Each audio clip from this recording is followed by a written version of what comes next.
Hey everybody, KC here. So I'm doing a little something different today. I am here with George Zhao, and George is a senior at USC. You can see he's on campus. School, as we're recording this, is just beginning. And I met George a number of weeks ago when he did a presentation to a Retail Tomorrow immersion session that I talked a lot about here on Morning Newsbeat. And he blew me away. And so I wanted to bring him on to talk a little bit about his company. So, George, welcome to Morning Newsbeat. Thank you for having me, man. It was an awesome opportunity to get to present to all those important people, and I've heard amazing things about what you're doing here at the Newsbeat. So grateful to Uh, be here. so let's start by talking. Just tell me a little bit about your story and how you have developed a product that now, as a senior, you're already bringing to market. Yeah, well, I think a lot of it is luck. I think that goes for any startup. It's kind of just landing on the right product. But I grew up in a immigrant Chinese household, and so food was kind of the center of our culture and what we did. And naturally, growing up eating a ton of rice and Chinese food, I was kind of a chubby kid. And I had this best friend, and who's now my co-founder, who was scrawny. And we in middle school and high school, we became obsessed with kind of this altering the way that we looked at food as more of a nutrition and health rather than just kind of comfort. And so because of that, all of our diet was very protein centered, very whole food centered. And what we kind of realized going into college as life got really busy and convenience was probably the most important thing, was that the only snacks that we could actually eat was jerky and protein bars. And we lost all of the Cheetos, the Goldfish, the Cheez-Its, the snacks that we actually really loved as a kid, the addictive, crunchy ones. And so we looked at the market and wasn't really trying to start a company. That honestly wasn't. And I was from the tech side, and I was doing some tech startup and sales and partnerships there. And what we eventually realized is like there was no meat-based snack that was crunchy and in the same snack form that Americans love. The snack category hasn't been innovated since its inception. It's been jerky and sticks forever. And so we're like, why hasn't someone tried to put, a grass-fed beef or chicken or something into a form of like a Cheeto or a puff or something that people can eat, every day and all the time and not feel like it's a chore. So, yeah, we started formulating in a commercial kitchen for about a year and just said, hey, we have nothing to lose. We're in college. Let's just see if we can formulate and make something happen out of nothing. And so now we're here today. So these are the products. This is the product. It's called There it Buffs. is. These are two flavors. One is sriracha and one is pizza. And basically, you describe it as crispy, airy, and packed with protein. Our beef puffs are made with nothing but clean, nutrient-dense ingredients. It's the snack we always wanted, now yours to enjoy. Life's too short for boring Yeah, snacks. Love it. So, how do you go about? awesome. Okay, so you've got this idea. Um, you've got this idea for this product. How do you go about getting formulating it, getting a commercial kitchen? I mean, Yeah. that's a really and that's a cumbersome process, I would imagine. Yeah. Yeah, it is. I think it is cumbersome. It is complicated. I think the biggest thing for us as 19-year-olds when we started this idea was, um, hey, let's just get in the kitchen. Let's reverse engineer what this product should be. So let's imagine, hey, if we can make a Cheeto or a puff Right. out of beef, how could we get that texture? How could we get the right recipe to make that texture? And so one thing I think, which is really important piece is now with AI and with the ability to kind of have all of, almost like a personal assistant that Right. maybe isn't a specific expertise to what you're doing, but they can draw all of the research and basically the world's knowledge on the internet into summarized, more like potent information for you to use. And so we literally got in the kitchen and we knew we had to use, a freeze dryer, which is the process that we're making right now. And we said, hey, chat, like how can we make this product with this machinery? And it started off really bad, as all products do. But if you spend enough time over 500 batches in a kitchen, you eventually start to hack away. It's like starting with, a piece of wood and starting to hack away and build some sort of sculpture out of it. I think if it goes for anyone, we as 19-year-olds with no food science experience, nothing in that realm, no culinary experience, if you put your mind to it and spend enough time hacking away at it, and then also surround yourself with experts that love to help young people, and we were just, hey, leveraging the network that we had, you can come up with something pretty extraordinary. So, yes, and looking back, I don't know if we could replicate the same thing. We got lucky here and there, but if I think if you spend enough time creating your own luck, I think you can get to somewhere that you never would have expected to get there in the first place. Well, that's interesting. First of all, identifying mentors is really important, obviously. Yeah. But the idea that you were able to use AI to sort of shortcut the development process because AI was going to be able Yeah. to much more quickly bring you sort of relevant and correlated information that would allow you to Yeah. move a lot faster. That's fascinating to me. By the way, I'm Yeah. happy. I'm eating them right now. They're really good. So keep talking. That's You awesome. talk, Let's Ali. go. No, that's great. That's why I started this company, so people can just enjoy them. Yeah, I think for especially the older generation, I think AI can kind of be a scary thing. It's like it's there's kind of this there's this barrier of entry that seems like it's a little bit too complicated, or maybe they're not appreciative, or they don't agree with the way that people are using it. But I think the best way to use AI is not to actually use it as a substitute for food scientists, food developers, because AI gave us a recipe that was way off, right? It was far off, but what it gave us was just the ability to like speed up that process. And not have to use the traditional route of finding a food scientist, paying them a consultant fee, and honestly, food scientists for a new product, they don't really know what they're doing either, right? They're just using their past experience to say, hey, maybe this will work. In the same way, chat's kind of just saying, hey, let's throw out some ideas and let's go test it. Um, and so I think for every workflow today in today's world, even in grocery and that's kind of what we talked about. You guys were talking about it at USC, right? Is like, what's the future of grocery look like? It's starting to use some of the technologies out there to speed up the workflows, to reduce the labor, to basically just make it a lot cheaper for you guys to do the same administrative tasks that humans would typically do. But still, the critical thinking, the hard decisions, and the creativity needs to come from the human side. But if you can leverage all of the busy work with AI, I think we can move 2 times faster for sure. So the audience knows. So it's got 12 gram. A package has 12 grams of protein, 22 milligrams of cholesterol, which is pretty low, 10 grams of Yeah. fat, 20 milligrams of sodium, 2 grams of fiber, 3 grams of carbs, 2 grams of saturated fats, and 240 calories, right? The calories are wrong. I will say. So that product that you're holding right there is transparently, we didn't want to pay for another package because we did a typo on on the calories part. Okay. So we're not launching with that package in retail. Where we actually have a new rebrand coming in a couple weeks, about a week or two. I think it's going to be really exciting.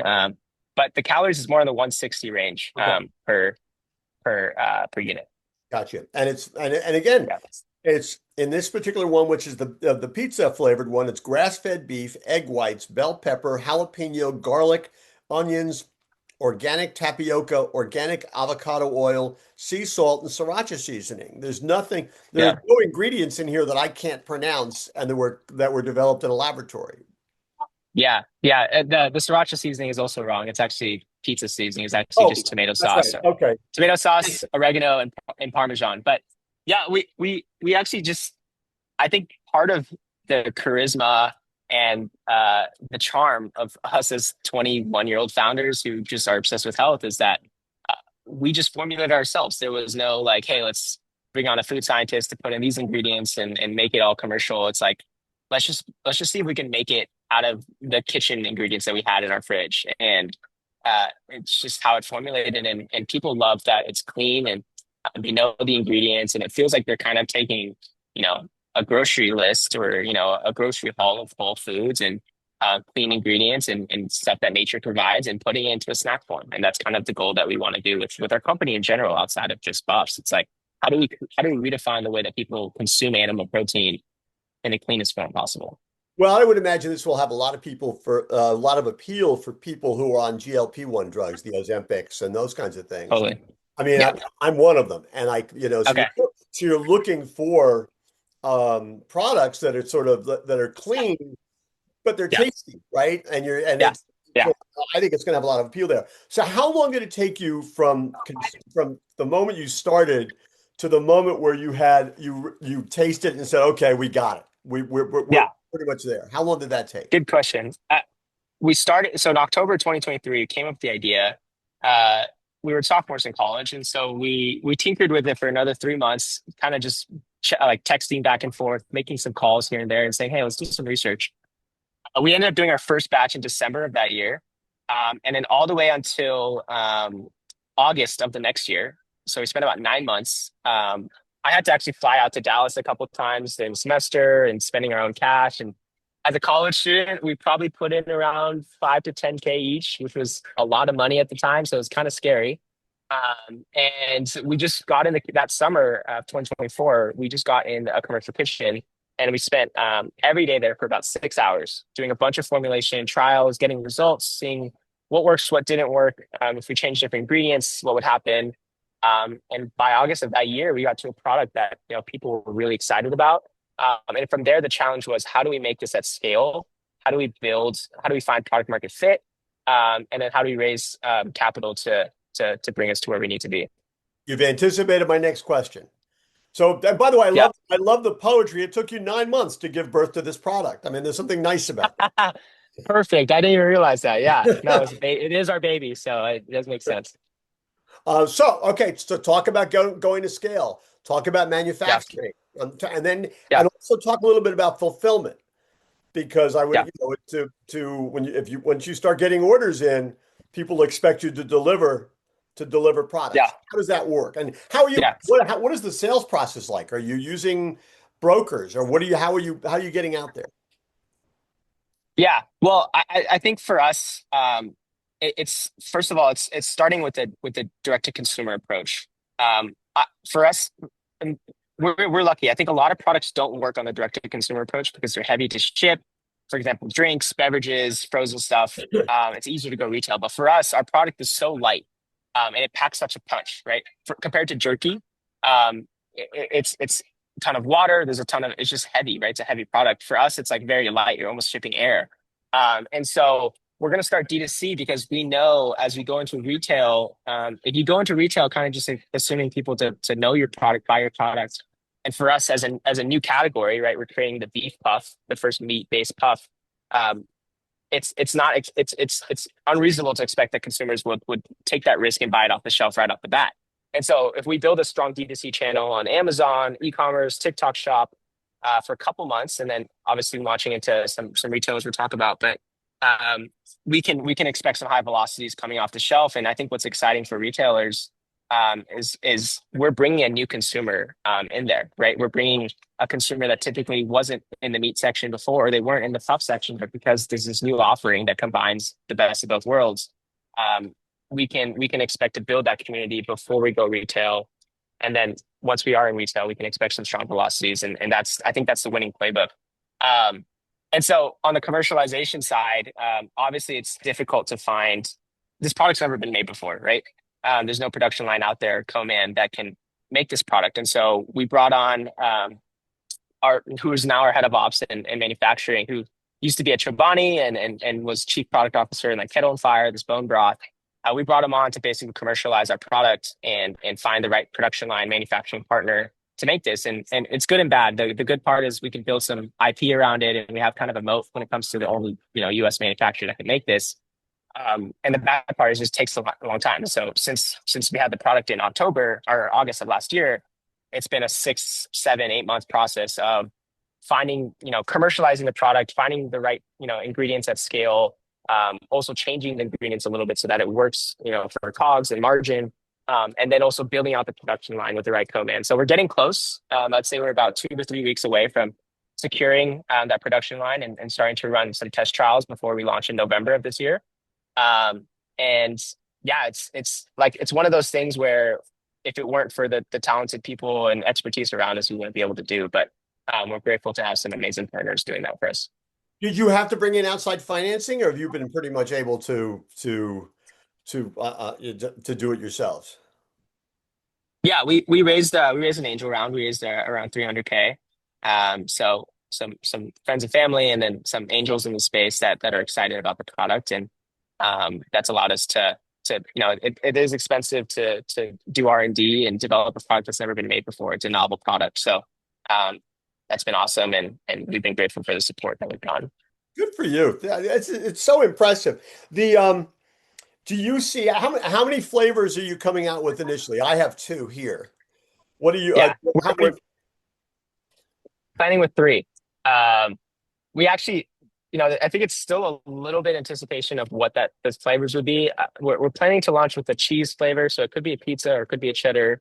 Then we're planning to launch with the salt and pepper, so kind of like an original flavor, just because we want consumers to be familiar with what pop snacks taste like. And then we're also launching with the sriracha or a spicy flavor of some sort. So we're trying to figure out what that Asian inspired flavor would be. So you have a chance now, both at the Retail Tomorrow event and now on Morning Newsbeat, to sort of make Yeah, this to make your in some ways make your pitch to both manufacturers and to retailers.